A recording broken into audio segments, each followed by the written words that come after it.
Hello guys, ఈరోజు Indian box office ఎపిసోడ్కి మీకు స్వాగతం సుస్వాగతం. ఈరోజు ఎపిసోడ్లో కలెక్షన్స్ గురించి, ఇండియన్ టికెట్ ఫుట్ఫాల్స్ గురించి మాట్లాడదాం. మరి ఛానల్ కొత్తగా వచ్చుంటే సబ్స్క్రైబ్ చేసేయండి, పక్కనే ఉన్న బెల్ ఐకాన్ కూడా ప్రెస్ చేయండి, వీడియోకి లైక్ చేయండి, కామెంట్ చేయండి అండ్ మీ ఫ్రెండ్స్ అండ్ ఫ్యామిలీస్కి షేర్ చేయండి. ఇక ఫస్ట్ మూవీ విషయానికి వస్తే మహారాజా చైనాలో రిలీజ్ అయిన విషయం మీ అందరికీ తెలిసిందే. చైనాలో అయితే డబ్బింగ్ చేయకుండానే రిలీజ్ చేశారనమాట. డబ్బింగ్ చేయకపోయినా కంటెంట్ బాగుండడంతో చాలా మంచి పాపులేషన్ అయితే వెళ్ళారు. మరి చైనాలో ఈ ఫిలిం 91 crore అయితే కలెక్ట్ చేసింది. సౌత్ నుంచి చైనాలో కలెక్షన్కి ఇదే హైయెస్ట్ అనమాట. ప్రీవియస్ వీక్లోనే బాహుబలిని కూడా బీట్ చేసింది చైనా కలెక్షన్స్లో. డబ్బింగ్ చేసి కానీ రిలీజ్ చేస్తుంటే ఇంకా మంచి కలెక్షన్స్ వచ్చాయి. మరి నెక్స్ట్ నుంచి అయినా ఇలాంటి మంచి ఫిలిమ్స్ డబ్బింగ్ చేసి రిలీజ్ చేస్తే ఇంకా మంచి కలెక్షన్స్, ప్రాఫిట్స్ అనేది ఫిలింకి వస్తాయి. నెక్స్ట్ ఫిలిం విషయానికి వస్తే ఉపేంద్ర గారు తీసిన యూఏ ఫిలిం అనమాట. ఈ ఫిలిం బాక్స్ ఆఫీస్ దగ్గర ఫస్ట్ నుంచే రిజెక్ట్ అవుతుందని అందరూ అనుకున్నారు, బట్ అలా అయితే జరగలేదు. కన్నడ ఇండస్ట్రీకి ఈ ఇయర్ మంచి ఓపెనింగ్స్ అయితే ఇచ్చింది, ఒక సేవియర్లో వచ్చింది అనమాట. బట్ ఫిలిం బ్రేక్ ఈవెన్ ఎక్కువ 65 crores అనమాట. ఈ ఫిలిం వరల్డ్ వైడ్గా 35 crores కలెక్ట్ చేసింది. 65 crores బ్రేక్ ఈవెన్ టార్గెట్ అందుకోవడం అయితే ఇంపాసిబుల్. మనం ముందు వీడియోస్లో చెప్పినట్టు కర్ణాటకకి అయితే ఓవర్సీస్ మార్కెట్ అయితే ఉండదు గైస్, తమిళ్ లాగా కేరళ లాగా. అందువల్ల ఈ ఫిలింకి ఓవర్సీస్ నుంచి కూడా ఎటువంటి హెల్ప్ అయితే ఉండదు. సో బ్రేక్ ఈవెన్ అయితే కష్టమే. ఇక నెక్స్ట్ ఫిలిం విషయానికి వస్తే బేబీ జాన్. సౌత్లో రిలీజ్ అయిన ఫిలిమ్స్ని రీమేక్ చేసేసి నార్త్లో రిలీజ్ చేసుకొని మంచి ప్రాఫిట్స్ తెచ్చుకుందాం అనుకునే వాళ్ళకైతే ఈ ఫిలిం అయితే గుణపాఠం అయితే చెప్పింది. పర్సనల్లీ ఈ ఫిలిం నార్త్లో చూస్తారని నేను కూడా అనుకున్నాను. మార్నింగ్కే ఈ ఫిలింకి మిక్స్డ్ నుంచి నెగిటివ్ రెస్పాన్సెస్ చాలా వచ్చాయి. ఫిలిం బ్రేక్ ఈవెన్ కోసం 80 crore నెట్ని అయితే కలెక్ట్ చేయాలి. ఇప్పుడు వరకు అయితే ఈ ఫిలిం ఓన్లీ 43 crore గ్రాస్ని అయితే కలెక్ట్ చేసింది. దీనికున్న స్క్రీన్స్ కూడా తీస్తారు ల్యాక్ ఆఫ్ పర్ఫార్మెన్స్ వల్ల. ఈ స్క్రీన్స్ అన్నీ ఇప్పుడు మార్కోకి అయితే వెళ్తున్నాయి. నియర్లీ ఒక 500 స్క్రీన్స్ పైనే పోగొట్టుకుంది ఈ ఫిలిం.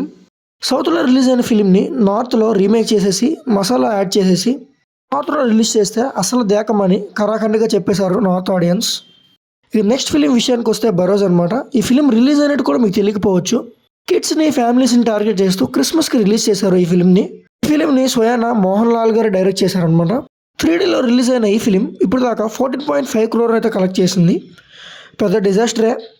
నెగిటివ్ రివ్యూస్ రావడం వల్ల ఫిలిం అయితే బ్రేక్ ఈవెన్ కాదు. ఇక నెక్స్ట్ ఫిలిం విషయానికి వస్తే మ్యాక్స్. విక్రాంత్ రోనా రిలీజ్ అయ్యి 2 years తర్వాత దీప్ కిచ్చా గారు ఈ ఫిలింతో అయితే వచ్చారు. ఈ ఫిలిం ఇప్పుడు దాకా 33 crores అయితే కలెక్ట్ చేసింది. ఓవర్సీస్ నుంచి అయితే ఎటువంటి సపోర్ట్ ఉండదని మీకు తెలిసిందే. Film break even target 65 crore అనమాట. బాక్స్ ఆఫీస్ దగ్గర ఈ ఫిలిం పర్ఫార్మెన్స్ చూస్తుంటే మంచి హోల్డ్ అండ్ లాంగ్ రన్ ఉండే విధంగా అయితే కనిపిస్తుంది. మరి చూడాలి బ్రేక్ ఈవెన్ అవుతుందో లేదో అని. ఇక నెక్స్ట్ ఫిలిం విషయానికి వస్తే Mufasa the lion king. The lion king box office దగ్గర సెన్సేషనల్ పర్ఫార్మెన్స్ అయితే కనబరుస్తుంది. మరి ఈ ఫిలిం హిందీలో 43 crore గ్రాస్ని అయితే కలెక్ట్ చేసింది. తమిళ్లో 20 crore, తెలుగులో 17 crore అనమాట. హిందీ అండ్ తమిళ్ వర్షన్స్లో బీభత్సంగా హోల్డ్ అయితే కనబరుస్తుంది ఈ ఫిలిం. తెలుగు వర్షన్లో రన్ అయితే అయిపోయినట్టే. ఈ ఫిలిం ఇంగ్లీష్ వర్షన్లో కూడా 42 crore అయితే కలెక్ట్ చేసింది. హిందీలో అయితే ఎస్ఆర్కే గారు డబ్బింగ్, ఆ హోల్డ్ ఉండడం తప్పలేదు. తమిళ్లో మాత్రం అర్జున్ దాస్ గారితోనే చెప్పించారు, బట్ బీభత్సమైన హోల్డ్ అక్కడ కూడా ఉంది. ఈ ఫిలిం విడుదల పార్ట్ 2తో క్లాష్కి వచ్చి విడుదల కన్నా బాగా పర్ఫామ్ చేస్తుంది. టోటల్గా ఈ ఫిలిం 122 crore అయితే కలెక్ట్ చేసింది ఇండియా వైడ్గా. తమిళ అండ్ హిందీలో అయితే ఇంకా లాంగ్ రన్ అయితే ఉంటుంది. మరి చూడాలి ఫైనల్ కలెక్షన్. విడుదల పార్ట్ 2 విషయానికి వస్తే వెట్రిమారన్ గారి కెరీర్లోనే ఫస్ట్ ఫ్లాప్ వచ్చే అవకాశం ఉందని చెప్పి సోషల్ మీడియాలో అయితే ట్రెండ్ అవుతుంది. బట్ కలెక్షన్ ప్రకారం ఈ ఫిలిం యావరేజ్ వెర్డిక్ట్ అయితే వచ్చేసింది గైస్. ఇండియన్ వైడ్గా ఈ ఫిలిం 51 crore అయితే కలెక్ట్ చేసింది. సెమీ హిట్ కావాలి అంటే ఇంకా 9 crore అయితే కలెక్ట్ చేయాలి. మరి అది చేస్తుందో లేదో అని అయితే చెప్పలేం. హిందీ బేస్లో అయితే ఈ ఫిలిం బ్రేక్ ఈవెన్ అయితే కంప్లీట్ చేసుకుంది. మరి ఇక నెక్స్ట్ ఫిలిం విషయానికి వస్తే మార్కో ఓన్లీ మలయాళం అండ్ హిందీలో రిలీజ్ అయినా మంచి block buster word of mouth అయితే పొందుకుంది. ఫిలిం R-rated వచ్చి పీక్ వైలెన్స్ కనబరిచి టోటల్ 70 crore గ్రాస్ని అయితే ఇప్పుడు దాకా కలెక్ట్ చేసింది. రేపు తెలుగు రిలీజ్ కూడా ఉంది, నేను వెళ్తాను. ఫిలిం చూసి రివ్యూ కూడా మన ఛానల్లో అప్లోడ్ చేస్తాను. ఫిలిం అయితే ఖచ్చితంగా 100 crore క్లబ్ని అయితే రీచ్ అయిపోతుంది. ఇక తెలుగులో రిలీజ్ అవుతుంది, మంచి కలెక్షన్స్ కూడా వస్తాయి.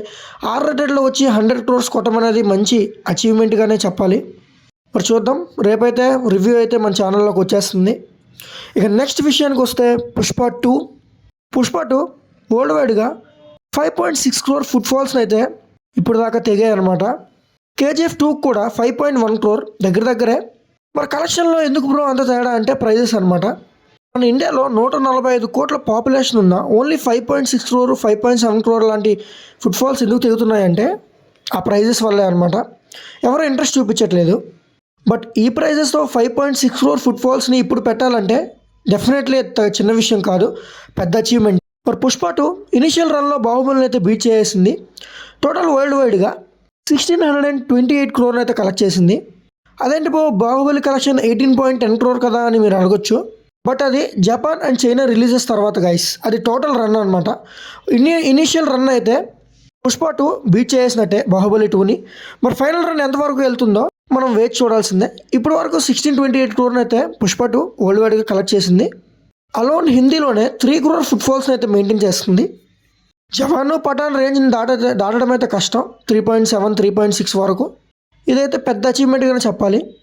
మరి చూద్దాం ఫైనల్ రన్లో పుష్ప 2 ఎంతవరకు వెళ్తుందో, బాహుబలి 1800 crores కూడా బీట్ చేస్తుందో, దంగల్ కలెక్షన్స్ని ఎంతవరకు బీట్ చేయగలుగుతుందో. మరి ఈవేళ వీడియోకి అయితే ఇంతే గైస్. రేపు కలుద్దాం మనం మార్కో రివ్యూ వీడియోలో. అంతవరకు ఛానల్ అయితే సబ్స్క్రైబ్ చేయడం మర్చిపోవద్దు. వీడియోని లైక్ చేయండి, కమెంట్స్ చేయండి.